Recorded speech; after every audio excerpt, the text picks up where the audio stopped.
राज्य के दो बड़े ज्वलंत मुद्दे हैं। जिन मुद्दों को लेकर के सरकार से जो मांगे हैं, वो मुद्दों को मैं आप सबके सामने विषय को यह रखता हूं। एक तो आप सब लोगों के ध्यान में है, सूर्या हांसदा जी संथाल परगना के गोड्डा जिला लालमटिया से आते हैं और 10 अगस्त की शाम 6 बजे उनको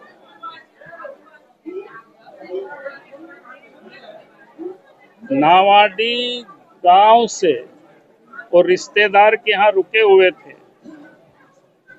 उनकी शाम 6 बजे गिरफ्तारी होती है और उनको फिर लालमटिया महागामा उसको ले जाया जाता है और उसको उनकी हत्या कर दी जाती है। उस तस्वीर को आप सब लोगों ने देखा होगा तो वो बिल्कुल विभत्स दृश्य है। वो तस्वीर देख करके ही लगता है इनकाउंटर नहीं है, बल्कि उनको 3rd डिग्री टॉर्चर किया गया और जब वो मर गए तो उनको जंगल की तरफ ले जा करके गोली मार करके और बताया गया कि इनकाउंटर हुआ। तो मैं उसके बारे में थोड़ी आप सब लोगों को एक जानकारी देना चाहूंगा। सूर्या हांसदा जी एक राजनीतिक व्यक्ति थे। आप सब लोगों की जानकारी में होगी, बोरियो विधानसभा क्षेत्र से एक बार नहीं 4 बार वो चुनाव लड़े थे और उस क्षेत्र के लिए वो काफी लोकप्रिय भी थे।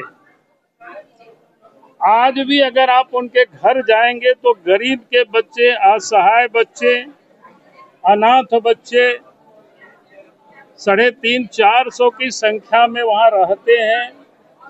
निःशुल्क उनकी भोजन, वस्त्र और पढ़ाई की वो व्यवस्था करते थे।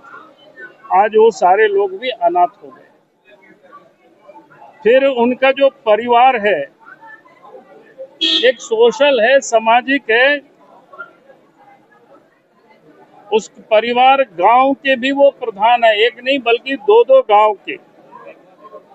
फिर सूर्या हांसदा की जो माँ है वो गोड्डा जिला में उस क्षेत्र से जिला परिषद के सदस्य भी वो रह चुकी है।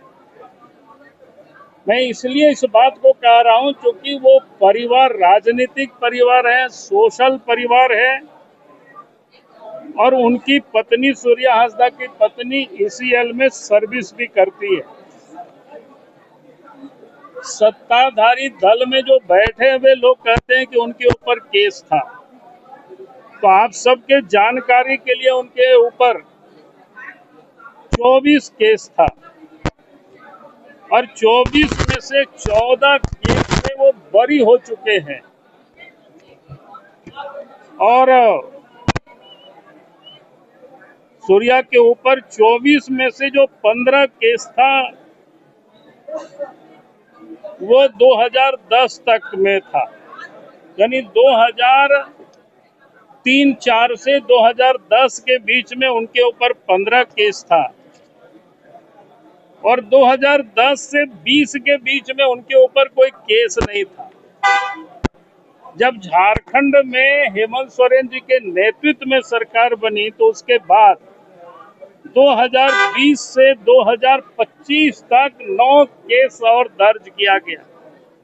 क्योंकि वो वहां के माफियागिरी का विरोध कर रहे थे, कोयला की लूट का विरोध कर रहे थे, बालू की लूट पर विरोध कर रहे थे, तो उनके ऊपर 9 केस हो गया 2020 से 2025 के बीच में और उसमें 5 केस पर वो जमानत पर थे और 5 केस जमानत की जो प्रक्रिया होती है उसमें थे। उनके ऊपर कोई किसी प्रकार का वारंट नहीं था, लेकिन इसके बाद भी उनको जा करके जिस ढंग से सादे लिबास में पुलिस जाती है, मोहनपुर थाना के नावाडी गांव देवघर जिला से उनको गिरफ्तार करके मोटरसाइकिल में उठा करके ले आती है, कहाँ किसी को सूचना नहीं देते और जहां उनकी लाश भी फेंक दिया गया था, बताया गया मार करके कि इनकाउंटर हुआ है, तो वहां प्रेस तक को जाने भी नहीं दिया। बाद में घर के लोग, आसपास के लोग गए, कहीं भी कोई इनकाउंटर होता है तो खून के धब्बे भी जमीन पर धरती में दिखाई पड़ता है, लेकिन कहीं कोई इस प्रकार की दिखाई नहीं पड़ा।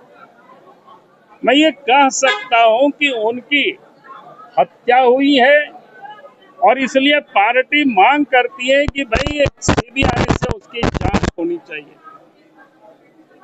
उनके परिवार के लोग मांग कर रहे हैं, पूरे संथाल परगना, पूरे झारखंड की आदिवासी समाज के लोग मांग कर रहे हैं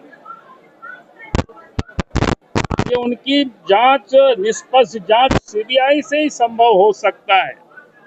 और इसीलिए हम सब लोगों ने तय किया है कि सरकार से विधानसभा में भी हम लोग यही मांग करेंगे कि आप पूरे मामले की जांच सीबीआई से कराई जाए और उनके परिवार भी लोग आज डरे हुए हैं, सहमे हुए, उनकी सुरक्षा का भी पुख्ता इंतजाम किया जाए। एक मामला ये है और